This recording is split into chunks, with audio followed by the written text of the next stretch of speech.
New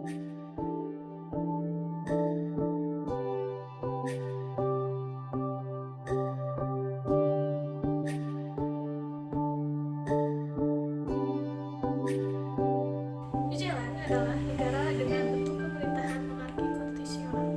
Raja Charles III, yang merupakan Raja Britania Raya, menjadi kepala negara sejak 9 September 2020. Ia diwakili oleh Gubernur Jenderal dan Jamie Gill sejak 21 Oktober 2021. Kepala pemerintahan dijabat oleh Perdana Menteri Jacinda Ardern sejak 26 Oktober 2017. Ibu kota New Zealand adalah Wellington dengan luas wilayah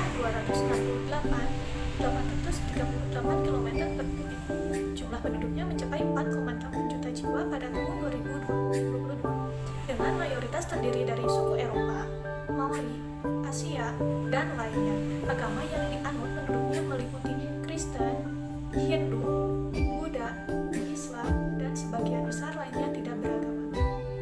Bahasa resmi yang digunakan adalah bahasa Inggris, dan mata uangnya adalah dolar Selandia Baru NZD. New Zealand merayakan hari kemerdekaan pada 26 September 1970 dan Hari Waitangi pada 6 Februari yang menandai perjanjian dengan Inggris.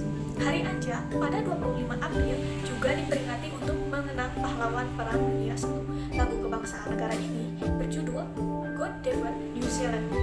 Pendapatan per kapitanya pada tahun 2022 mencapai $48,440 dengan kode telepon internasional 64 dan domain internet NZ. New Zealand memiliki sistem pendidikan yang mengikuti model Inggris dan diakui secara global. Semua lembaga pendidikan diawasi oleh New Zealand Qualification Authority (NZ) untuk memastikan kualitasnya, termasuk sekolah negeri, swasta, politeknik, dan institusi lainnya. Yang pertama ada sekolah dasar. Anak-anak mulai pendidikan dasar pada usia 5 tahun. Pendidikan dasar berlangsung selama 6 tahun, kelas 1 sampai kelas 6, dengan kurikulum yang mencakup bahasa Inggris, seni, olahraga, matematika, ilmu pengetahuan alam, ilmu sosial, dan teknologi. Kemampuan membaca, menulis, dan berhitung diuji berdasarkan standar nasional. Sekolah menengah pertama mencakup kelas 7 dan 8 untuk siswa usia 11 sampai 12 tahun. Siswa biasanya tetap belajar di sekolah dasar mereka atau pindah ke sekolah menengah pertama. Yang ketiga, sekolah menengah atas. Sekolah ini terbagi menjadi 3 jenis. Yang pertama, sekolah negeri yang dipilih oleh sebagian besar siswa lokal. Yang kedua, sekolah negeri berintegrasi berbasis agama atau metode pengajaran khusus. Yang ketiga, sekolah swasta yang dikelola secara mandiri. Yang keempat, pendidikan tersier atau pendidikan tinggi. Pendidikan tinggi terdiri dari 4, yaitu universitas yang menawarkan program sertifikat hingga dokter. Yang kedua, politeknik dan institut teknologi yang fokus pada pembelajaran praktik atau kejuruan. Yang ketiga, perguruan tinggi pendidikan, yaitu melatih calon guru. Yang keempat, penyedia pelatihan swasta yang memberikan pelatihan khusus seperti pariwisata atau bisnis. Kurikulum pendidikan di New Zealand. New Zealand memiliki 2 kurikulum nasional yang diterapkan sesuai kebutuhan masyarakatnya. Yang pertama, The New Zealand Curriculum yang dirancang untuk sekolah umum yang menggunakan bahasa Inggris, sedangkan The Malatauna Aotearoa didasarkan pada filosofi Maori dan ditetapkan di sekolah yang menggunakan bahasa Maori. Pendidikan di sekolah negeri untuk tingkat dasar dan menengah diberikan secara gratis oleh pemerintah. Sementara sekolah swasta menetapkan biaya sesuai kebijakan masing-masing. Kurikulum ini mencakup 8 bidang pembelajaran utama, yaitu ada bahasa Inggris, seni, kesehatan, dan pendidikan jasmani. 4, bahasa.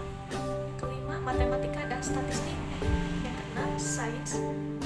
Ketujuh, ilmu sosial. Yang kedelapan, teknologi.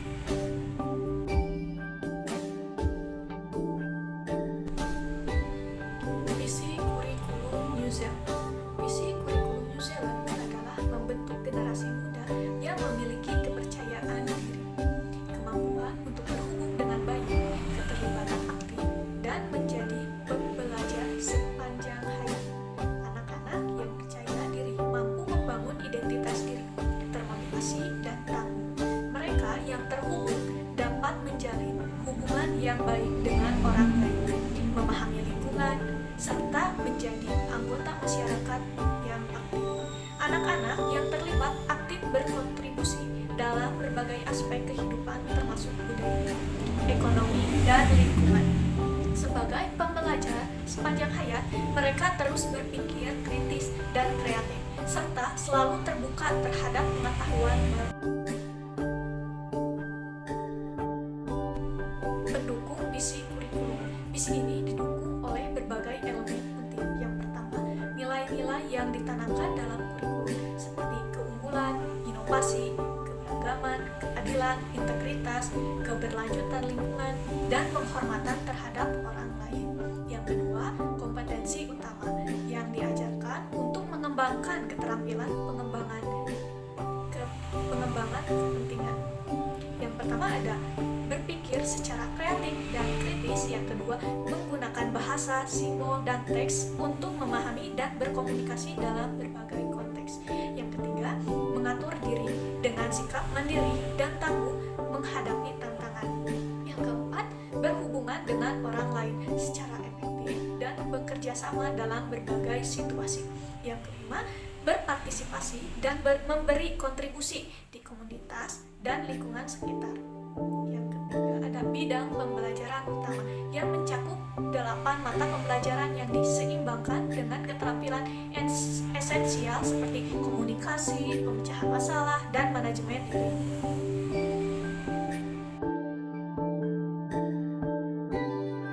Kelebihan sistem pendidikan New Zealand. Sistem pendidikan New Zealand memiliki beberapa keunggulan.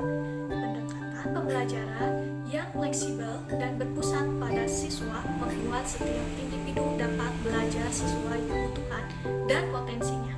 Yang kedua, pendidikan juga menekankan pengembangan kemampuan berpikir kritis sehingga siswa mampu berpikir kreatif dan mandiri.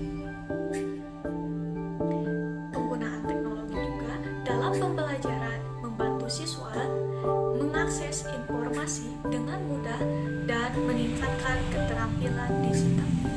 Sistem ini juga diakui secara internasional yang menunjukkan kualitas pendidikan yang tinggi. Rasio guru dan murid yang rendah yaitu 1/15 memungkinkan perhatian kepada siswa. Lingkungan belajar yang inklusif memastikan semua siswa diterima tanpa diskriminasi. Selain itu, sistem ini menghargai keberagaman budaya yang membantu siswa memahami dan menghormati perbedaan. Kekurangan dan tantangan sistem pendidikan di New Zealand. Meskipun sistem pendidikan New Zealand memiliki banyak keunggulan, terdapat beberapa kekurangan dan tantangan yang perlu diperhatikan. Yang pertama, biaya pendidikan tinggi untuk siswa internasional yang cukup tinggi, yang bisa menjadi hambatan bagi beberapa calon mahasiswa. Selain itu, ada kesenjangan prestasi antara siswa Maori dan non-Maori yang menunjukkan ketidaksetaraan dalam pendidikan akademik. Distribusi kualitas sekolah juga tidak merata, dengan beberapa daerah memiliki fasilitas pendidikan yang lebih baik daripada yang lainnya. Tekanan mental pada siswa juga menjadi masalah karena sistem penilaian yang bisa mempengaruhi kesehatan mental mereka. Di beberapa area urban, kapasitas sekolah terbatas yang mengakibatkan kesulitan dalam menyediakan tempat yang cukup untuk semua siswa. Anggaran pendidikan New Zealand. New Zealand mengalokasikan sekitar 6,3% dari produk domestik bruto (PDB)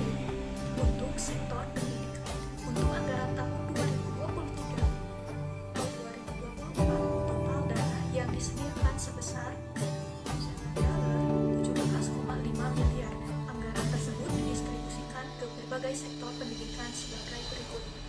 Yang pertama, 45% untuk pendidikan dasar dan menengah. Yang kedua, 25% untuk pendidikan tinggi. Ketiga, 15% untuk pendidikan anak usia dini.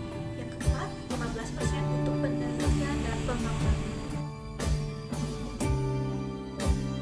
Perubahan kurikulum di New Zealand. Yang pertama, penguatan pendidikan sejarah Aotearoa New Zealand. Yang kedua, integrasi pembelajaran digital. Yang ketiga, penekanan pada well-being dan kesehatan mental. Yang keempat, pengembangan kurikulum yang lebih inklusif.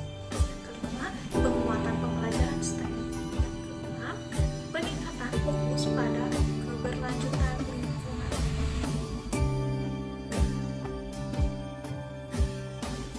Gaji dan kesejahteraan guru di New Zealand.